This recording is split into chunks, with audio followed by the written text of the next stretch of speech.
क्या आपको पता है दोस्तों, आपके जो पैसे अब बैंक में रखते हो, आप तो सोचते होंगे कि वो पैसे आपके बहुत ही ज़्यादा सेफ है और उस पर अच्छा खासा रिटर्न भी मिल रहा है। तो आपको बता दो दोस्तों कि आप बिल्कुल ही गलत हो। अगर तो आप किसी बैंक में पैसा रखते हो तो उस बैंक में ना ही तो आपके पैसे बहुत ज़्यादा सेफ है और ना ही आपके पैसों पे बहुत ही ज़्यादा रिटर्न मिल रहा है दोस्तों। तो हम बात करने वाले हैं दोस्तों आज की इस वीडियो में कि किसी बैंक का आपको स्टॉक खरीदना चाहिए, उसकी शेयर खरीदना चाहिए या फिर उस बैंक में आपको पैसा रखना चाहिए। कौन सा आपके लिए ज़्यादा बेहतर है, कौन सा आपके लिए ज़्यादा सेफ है दोस्तों। अब यहाँ पे हमने स्टेट बैंक ऑफ इंडिया का जो है डिटेल्स यहाँ पे खोल रखा है। यहाँ पे आप देख सकते हो दोस्तों, ये स्टेट बैंक ऑफ इंडिया का चार्ट है यहाँ पे। अब इस चार्ट की मदद से आपको मैं दिखाने की कोशिश करता हूँ कि पिछले एक सालों में इसने कितना का रिटर्न दिया है दोस्तों। तो दोस्तों यहाँ पे आप देख सकते हो, इस कंपनी ने जो है लिखा हुआ है यहाँ पे, कंपनी है deliver good profit growth of 102% CAGR over last 5 year. इस कंपनी ने, जो SBI की कंपनी है स्टेट बैंक ऑफ इंडिया की, इसने पिछले 5 सालों में 102% का रिटर्न दिया है आपके इन्वेस्ट किए हुए पैसों पे। अगर आप बैंक में अगर आप पैसे रखते हो, चाहे वो सेविंग अकाउंट हो, चाहे FD हो, चाहे RD हो, कुछ भी आप रखते हो, उस पर आपको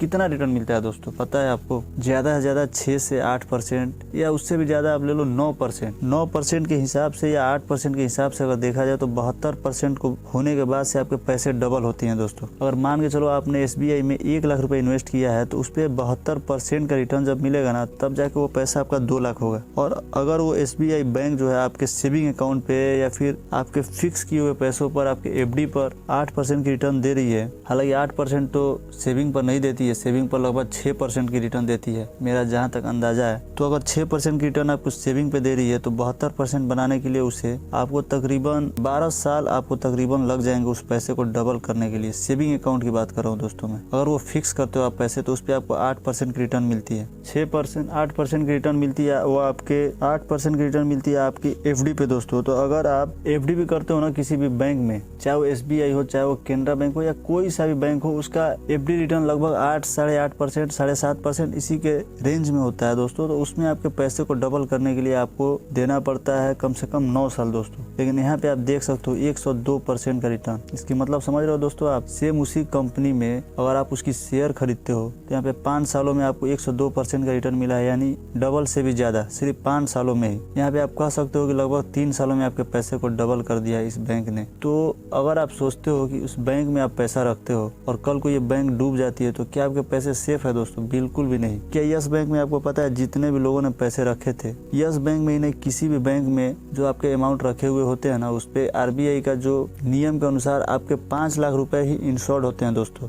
और कोई बैंक डूब जाती है या पैसे दिवालिया हो जाती है किसी भी प्रकार की, उसमें कोई क्राइसिस आ जाती है बहुत बड़ी, उस स्थिति में आपको दोस्तों सिर्फ आपके 5 लाख रुपए लौटाने का ही जिम्मेवार है जो RBI है। उसके ऊपर का आपका जो भी अमाउंट है वो सेफ बिल्कुल भी नहीं है दोस्तों। बहुत से आजकल मिडिल क्लास लोगों में हमें देखने को मिल जाती है कि 10-10 लाख 20-20 लाख रुपए सेविंग अकाउंट में या फिक्स करके पड़े हुए हैं अकाउंट पे, और उन्हें लगता है कि उनके पैसों पे बहुत ही अच्छा रिटर्न मिल रहा है। तो उन लोगों को मैं बता दूं कि अगर उस बैंक में FD न करके सेम उसी बैंक का अगर वो शेयर खरीदते हैं या उसी बैंक में किसी म्यूचुअल फंड में वो इन्वेस्ट करते हैं तो वे अपने फिक्स किए हुए पैसों से लगभग 4 गुना 5 गुना ज्यादा का रिटर्न वो अचीव कर सकते हैं दोस्तों। कहाँ 9 साल यहाँ लग रहा है आपको FD में डबल होने के लिए और कहाँ 3 साल दोस्तों। सिर्फ यहीं पे आप देख सकते हो 3 गुना फर्क है दोस्तों। अगर स्टेट बैंक का ही आप अगर शेयर खरीद लेते हो या किसी भी म्यूचुअल फंड में इन्वेस्ट करते हो ना, तो उसमें और वो फिक्स किए हुए पैसों में जमीन आसमान का फर्क हो जाता है दोस्तों रिटर्न के मामले में। कहाँ 6% और कहाँ इसका अगर देखा जाए तो 102% का रिटर्न दिया इसने पिछले 5 सालों में। और उसमें आपको कितना रिटर्न मिल जाता है? अगर 8% का भी रिटर्न आपको मिलता है, तो एनुअली रिटर्न मिला आपके FD पर, तो 5 सालों में आपको 40% का रिटर्न मिला दोस्तों। लेकिन यहाँ पे उसी 5 सालों में आपके पैसे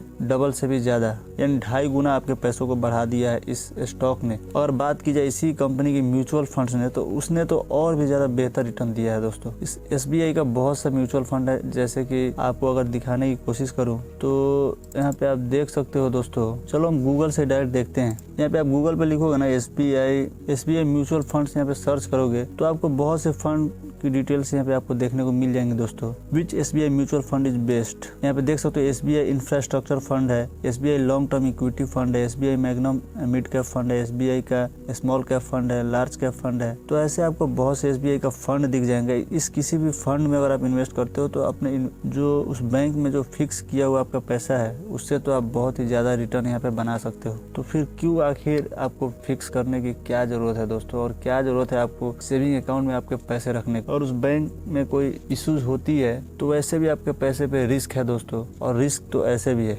रिस्क हर जगह है दोस्तों। अगर आप पैसे अपने तिजोरी में रखते हो ना, वहाँ भी रिस्क है दोस्तों, चोरी होने का डर, इन्फ्लेशन का डर। तो रिस्क तो हर जगह है दोस्तों। आप अगर चाहते हो कि अपने पैसे को कहीं रख के आप रिस्क से बचा सकते हो तो आप बिल्कुल गलत हो दोस्तों। रिस्क थोड़ा बहुत हर जगह है, तो क्यों ना वही रिस्क को उठा के अपने पैसों को ज्यादा से ज्यादा गेन किया जा सके। क्यों 5% 8% पैसों के लिए रिस्क लेना, जब रिस्क ले ही रहे हो तो क्यों ना 20% 25% के रिटर्न से अपने पैसों को बढ़ाओ। तो यहाँ म्यूचुअल फंड्स में आप जाके देख सकते हो, बहुत सी SBI की आप साइट पे जाओगे तो यहाँ पे बहुत से आपको म्यूचुअल फंड दिख जाएगा। आप बेसिकली अपने बैंक से नॉर्मली जाके आप बात कर सकते हो, उनसे बोल सकते हो, सारे म्यूचुअल फंड्स के बारे में आप समझ सकते हो। बाकी आप समझने के बाद अपना इन्वेस्टमेंट जो है म्यूचुअल फंड, कौन सा म्यूचुअल फंड में आपको इन्वेस्ट करना है, ये सब आप चूज कर सकते हो दोस्तों। तो यहाँ पे बहुत सारे फंड के बारे में हमने आपको बताया दोस्तों। अगर इन सब फंड्स को आप एनालिसिस करना चाहते हो तो उसके लिए हमारे वीडियोज आप देख सकते हो। हमने अपने पिछली वीडियो में बता रखा है कैसे आप फंड को एनालिसिस कर सकते हो, किसी म्यूचुअल फंड की रेटिंग वगैरह कैसे आप देख सकते हो। यहाँ पे SBI इंफ्रास्ट्रक्चर फंड का जो देख सकते हो, यहाँ पे इस म्यूचुअल फंड 1 सालों में 65% का रिटर्न दिया है। यानी दोस्तों लगभग 1 सालों में ही आपके पैसे को डबल के करीब पहुंचा दिया है इस म्यूचुअल फंड ने। तो इस कंपनी का जो शेयर है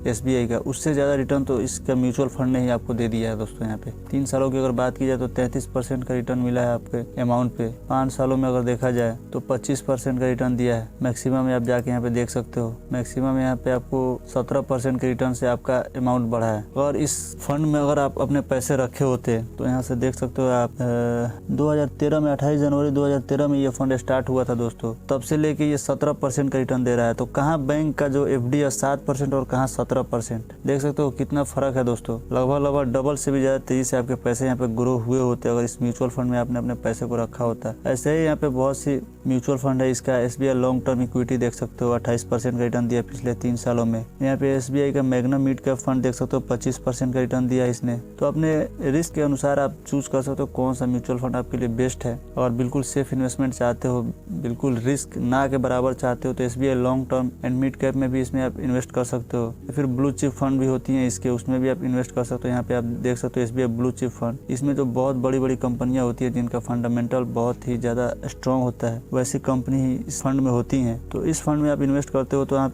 यहाँ पे देख सकते हो 16.70% यानी लगभग 17% का रिटर्न इस पे भी आपको मिला है पिछले 3 सालों में। और ये बहुत ही सेफ मानी जाती है ब्लू चिप फंड्स जो है। तो इस टाइप की फंड्स में भी आप इन्वेस्टमेंट करके अपने जो बैंक में FD किया हुआ है उससे ज्यादा रिटर्न ले सकते हो। तो फिर क्यों इन सब चक्करों में पड़ना दोस्तों। उम्मीद है आप समझ चुके होंगे कि आपके पैसे बैंक में ज्यादा सेफ है या उसी बैंक के उसी कंपनी के म्यूचुअल फंड में या उसके शेयर में ज्यादा सेफ है। तो इन सब चीजों को जानने के बाद उम्मीद है आप अपने पैसे को पहले से बेटर तरीके से आप मैनेज कर सकते हैं। और अगर ये वीडियो पसंद आए तो please like share and subscribe जरूर से कर ले दोस्तों। वीडियोस तो आप सब पूरी देखते हो लेकिन आप शेयर एंड सब्सक्राइब नहीं करते हो, लाइक नहीं करते हो। इतना मेहनत करने के बावजूद भी आप हमारे वीडियो को अपना प्यार नहीं दे रहे हो दोस्तों। उम्मीद है इस वीडियो को आप ज्यादा से ज्यादा शेयर करोगे, लाइक एंड सब्सक्राइब करोगे दोस्तों। मिलते हैं फिर ऐसी कोई अगली वीडियो के साथ, तब तक के लिए जय हिंद दोस्तों।